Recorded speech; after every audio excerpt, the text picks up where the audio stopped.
are deathly afraid to fail.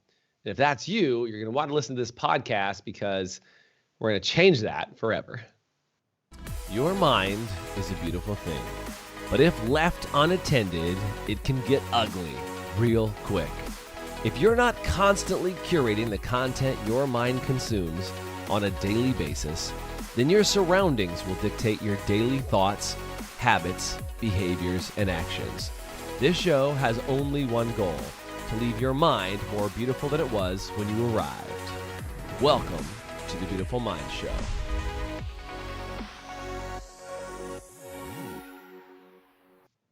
Man, oh man, is this not the subject of the day? I was just sharing on a live call for a group of fitness professionals all over North America about failure.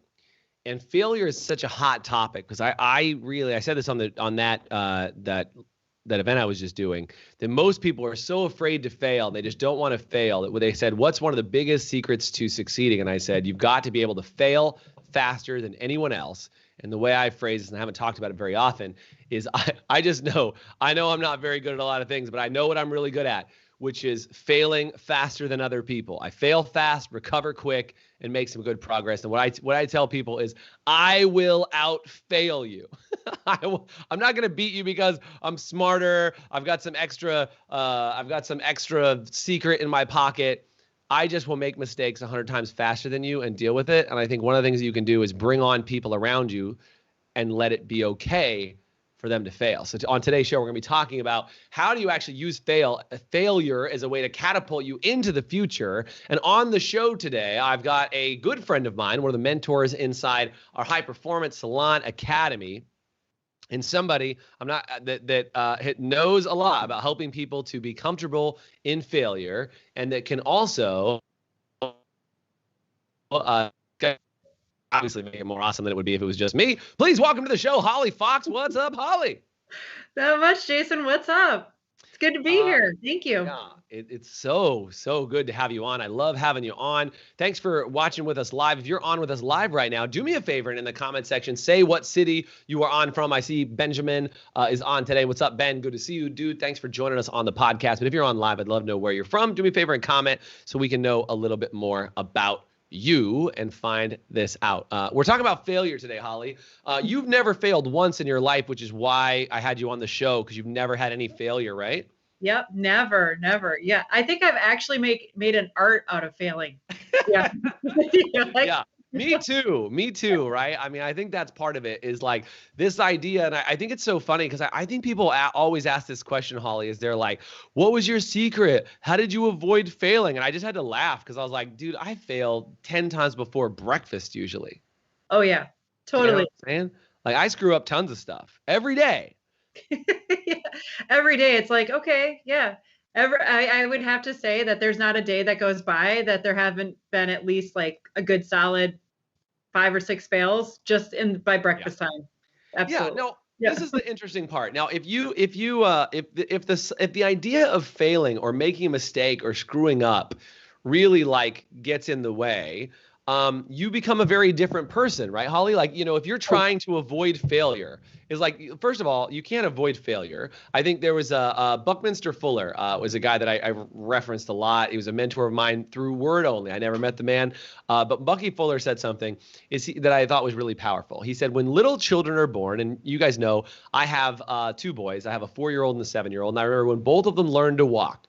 One of them, I will never forget. He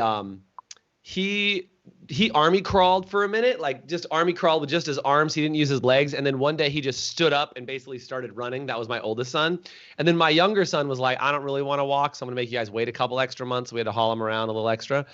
But what I remember is when they both stood up, well, my second son more, but when they both stood up, is like they kind of stand up and they try to go forward, but then they fail. They fail a lot, over and over and over and over again. And what Bucky Fuller said, he said, when babies learn to walk, they fail to the left, fail to the right, and then they figure out how to walk forward. In fact, it's the failure and falling that actually allows them to learn to walk. But then as adults, Holly, we somehow think we have to have it all figured out and we're supposed to stop failing. Yeah. And it's kind of crazy to, even think about it, because I remember a time in my life that I was like that. Like, oh, I have to make everything perfect. I can't fail at anything. I need to get an A on this test, do all this stuff. And like my life was so different that when it was that mindset, where now it's like, oh, whatever, I'll, learn from it and move on, learn from it and move on. But yeah, it's kind of Yeah. crazy. And I want to say this because I actually rock this wristband every day. And Holly, just as you have thoughts as this stuff, just weigh in on it. But most of you guys know I rock this wristband every day. You can see it. I got to move past my microphone. I don't even know what's going on here. All right. So it says celebrate all wins, right? Okay. It says celebrate all wins. And I have this on and I wear this pretty much every day. And I think there's something that is secret that a lot of people don't know about. It's very easy to celebrate your wins, but it's only the crazy ones, only the really off their rocker ones that celebrate their failures as much as they celebrate their successes. Yeah, most people don't do that. Agreed. Yeah, most people don't do that, right? And I think it's so funny because I'm doing some construction. I don't know if Ben's still watching on here, but like I had to deal with something with some contractors the other day where I totally made a mistake, and I was like, nope, I made a decision, thought one thing was great, it wasn't great, and I had to deal with it. But you know what? And it cost me some money. And I think this is where people really get hung up, especially mistakes that cost money. And people get hung up, and I'm like, well, I'm going to have to pay to fix that problem and just deal with it and move on. But what I loved is I got to work with somebody who used to be a client. And because he had also known about, like we learn from our mistakes and we get an opportunity to correct and we move forward. And it was like, let's handle it. It was so much easier. But I know how easily a situation like that in dealing with a contractor or dealing with somebody that you could bring something up that doesn't go the way you want because you made a mistake and you have to pay money to fix it or whatever else it is. Most people, that would devastate their day. It would take them off their whole game. And I think so many people, the other thing I think that happens in this, Holly, about this fear of failure is also the fear of confrontation. Is like, I think it's not just being afraid to fail, it's the fear of being perceived as a failure. Yeah. That was the French version, the failure. And that's the French version. What would you say if you witnessed, Holly, because you have a team of people you work with inside your business, what would you say you've noticed about people who are afraid to fail versus people who are willing to fail? Well, it's always interesting because when a new person starts, they're always afraid to fail. They're like, oh my gosh, if I do this wrong, if I do that wrong, Holly's going to get mad, we're going to get in trouble. And what happens is that as they continue to work for the company and, are around the rest of our leadership team, they realize like, oh my gosh, failure is totally okay. In fact, they want you to fail. They really want you, in order for you to be successful, you really need to kind of fail. And especially to the seasoned veterans that we have at our company, they're like, oh yeah, failure, it happens, you just move from it, and we'll celebrate your win and celebrate your failures and just keep going.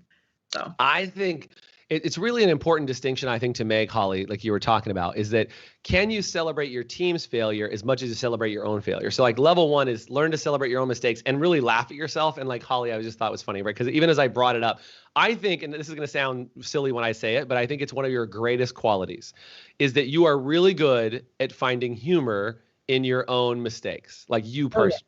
Right? Like, I love it. Like I talk to you like, well, I screwed that up. All right. Like you have the best laugh, and B, you laugh at everything that like, I feel like so many things just kind of roll off of your shoulder. And I'm sure it's not always like that. I'm sure you have days where you cry yourself to bed at night or whatever it is. Like, I'm sure your life's not perfect. That's all I'm saying. Right.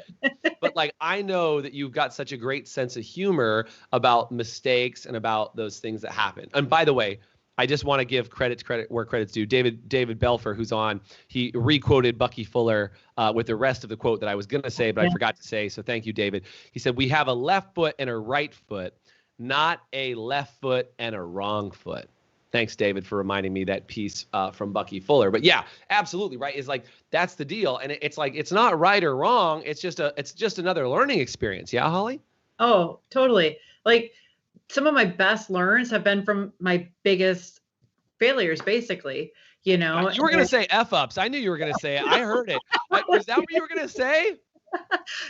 maybe just a little. Maybe. You are, Used a slightly different word than F up, but yes, I was like, I could sense it, and you were like, it's all nice and fun, right? When we're sitting here going, I've made some mistakes. You're like, no, I've effed up so bad I can't even discuss it. Yeah. Like when I look at the bill of some of those, I'm like, oh wow, yeah, that hit hard. What for you, Holly, are the biggest, like, what ones hit you the hardest? Are they the financial mistakes? Are they the, like, credibility? Like, what are the ones that are hard for you to, because like I said, you're pretty good at laughing off a lot. Yeah. What are the ones that are hardest for you? And maybe we'll figure it out. We'll talk about it. I think the hardest one for me is usually the financial, or the disappointment of my family. Those are the two big ones for me. It's the financial or disappointing somebody in my family. I'm staying on this F theme. I don't know why I'm in F here for a second, but I always like the alliteration of it. So you've got financial disappointment, you've got family disappointment, you've got friends. Oh yeah. Disappointment. Are there any more Fs we should add to this list of the Fs of failure? Family, friends. No, I think those are my three big ones. Yeah, those are good ones. Yeah. Yeah. It's kind of tough. I don't know what's harder for me. If it's family judgment, I think a lot of times, like, I'm trying to think of the F word for clients. I don't know what that is. I was just saying, like, when we went into lockdown, Holly, and we did the 6 a.m. calls, I was talking about that today. Oh, freedom, says Mandy. Ooh, mistakes and freedom. See, I knew there was some more F words. You guys help me out with the F words that are PG rated, please, in the comments. But, I was talking about the 6.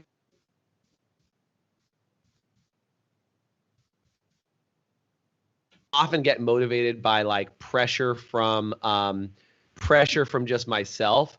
I get motivated from pressure to perform for others, right? There's a big reason why it's the High Performance Salon Academy, because, like, my performance comes from when I make a large commitment to a large group of people. Like Holly, if I make a commitment to you, I might let you down. Now, I'm pretty good. I don't like to let individuals down. But, like, if I make a commitment to you and 100 other people that I work with, then if I screw up, that's the worst. It's like, I don't want to screw up in front of that many people. And I don't mean, like, I don't want to screw up. I just mean, like, that will drive me to make sure I perform harder than anything else. Oh, totally agree.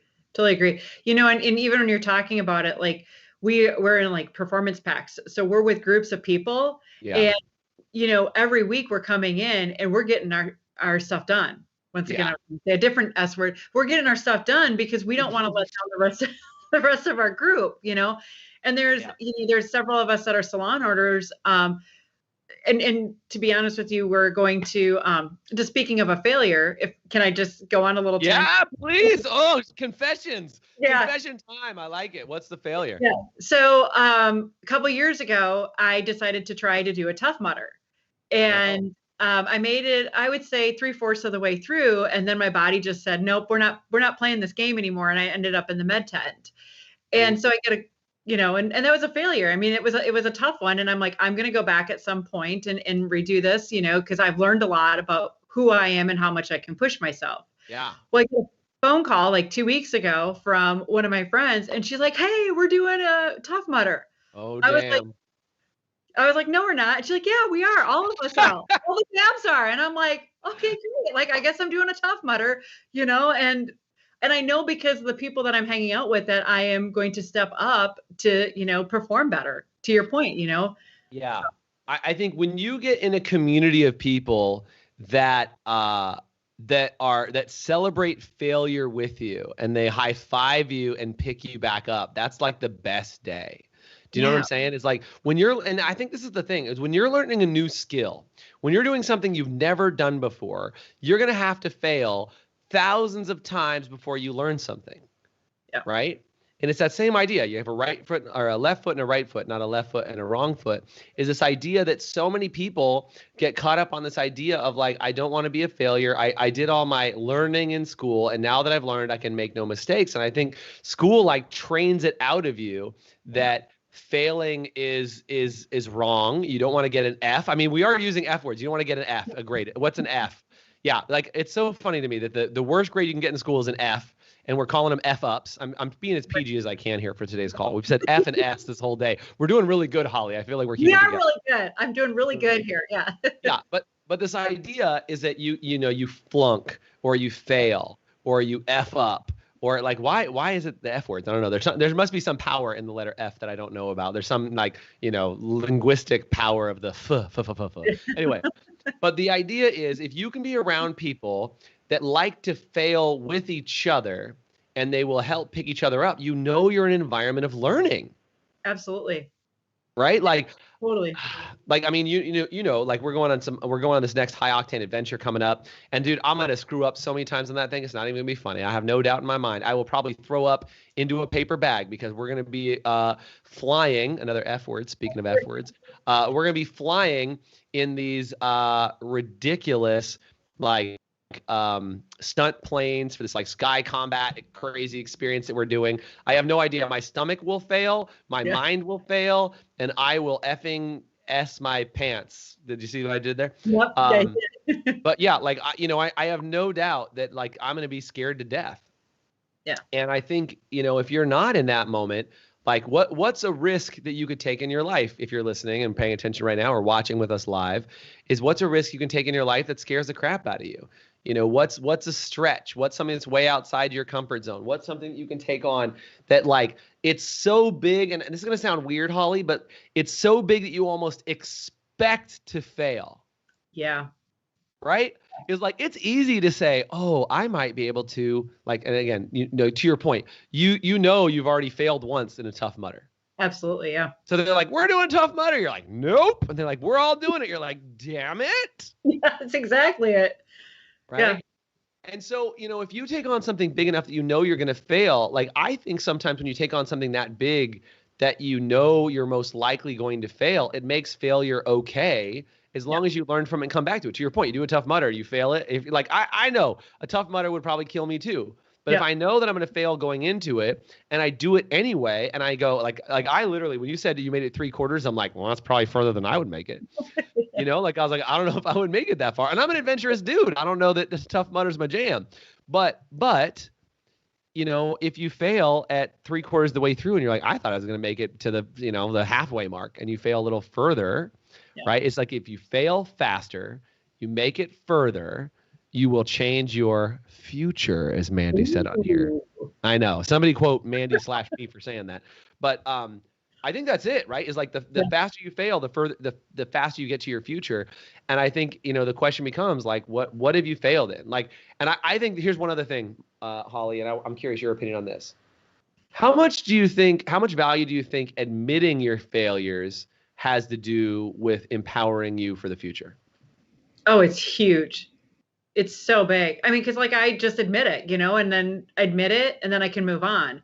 I think that what happens is if I don't admit it, and I've done that before, it's like my mind constantly is looping around it, and then I'll make up excuses, and then I'll do this, where if I just say, oh, I failed, I get to move on, and I get to try it again and learn something from it, and that's just it. It's like from all my failures, I've gotten to learn. What do you do? Like, how have you learned? I mean, I know you kind of have the way that we teach about like how to recover from that. What sort of things do you do, Holly, to kind of like learn from those failures on your own? Like, what are some hot tips, or how do you guide your team? Like, tell me about how you recover from those failures. The number one thing is our debrief. Yeah. And I like do my self debrief, like what worked, what didn't work, like what did I learn, and what can I do better next time? Like that's critical for us, and that's how we like run all of our teams or run our promotions, and and really starting with the positive part of it, and then really focusing on what I can do better next time. Yeah, it's funny we talked about that because we actually just talked about that on yesterday's podcast on the Salon Owner Evolution Revolution show. So apparently that's a theme that we need to be talking about this week because it's come up over and over and over again. Is this power of like failing and making these mistakes and celebrating your failures just as much as you celebrate your successes. I think those things are just so important. My brother, shout out to my brother Tristan. I don't know if he ever watches this show. I don't usually give a shout out to my brother, but I've got something over on the wall behind me that I can't grab right this second, but I want to talk about it.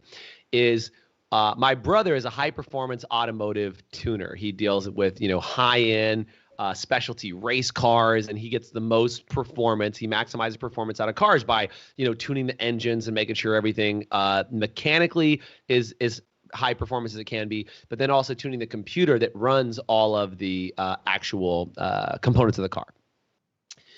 He bought a car, I don't know, when he was 20 or something like that. It was this big, fancy, like street legal race car, and he took it to a tuning shop that modified the ECM, or the electronic control unit, for the car, for the vehicle, and they tuned it wrong, and his car exploded. Like, I mean, literally, like, drove down the road, engine like shot pistons out of this engine. And I have actually right behind me I think it's a part of the camshaft, or I'm totally drawing a blank, but it's like a piece of the motor that he actually had powder coated and dropped for me. And he gave it to me, and he said, if I wouldn't have failed, I would have never gotten into this industry, because somebody else did it. I didn't like how they did it, and I realized if I'm gonna be into cars, I need to learn this. Right? And I think it's one of those things that, like, when you realize that failure can be your greatest moment of inspiration and insight into what you do, then failure no longer becomes something to avoid, but something that you look forward to and you drive to, and that you use as that springboard to propel you forward and allow you to see things completely differently when you've had that point of failure. And that engine's point of failure was the inspiration for my brother to get into the industry. I mean, I've screwed up more things than I could possibly tell you. I've had more businesses that didn't work. Like I was just mentioning before, like I had a company where I had an electric scooter company 18 years before they were cool. Got it. So, like, you know how you can like go to cities now, and like every city's got like scooters in town. You can go like rent these electric scooters. Yeah. Back in like 2002, I was selling electric scooters. Got it. They weren't as cool as they were today. Let me tell you, they weren't as cool. But we had these electric scooters. That technology has been out for a really long time. And one of the things that happened for me during that is I started the business. I bought all the stuff. We took them out and sold a whole bunch of them. And I'll never forget this rock that hit my stomach. I got a phone call from a dad who had bought his kid an electric scooter. And he called me and he said, hey, I need your help fixing one of the scooters. We put it together and it broke on my son, and he fell and broke his arm and smashed his face. And I just wanted to get your business information real quick. And I was like, oh no. Yeah. Because in my mind, I was like, I'm about to get sued. Yeah. Right. Like I was like, oh, I'm done. And the craziest thing happened. He actually didn't sue me. He just said he wanted to know how to buy the replacement part and how to like properly tighten down the scooter so that wouldn't happen again. But that literally could have taken me out, right? Like that could have taken everything. Because I realized I didn't have proper insurance. I didn't have the right release forms. I mean, 18 years before this was a good thing. Like this was a whole nother a liability was a whole different thing. But again, if I wouldn't have had that failure, the next business I had wouldn't have probably had insurance the same way. I wouldn't have tried to cover my butt the same way. And I think you learn from those failures. Holly, what have been some failures that you've learned from that you would say helped you move forward and were helpful? Do you have a story on something that you failed from that was really helpful?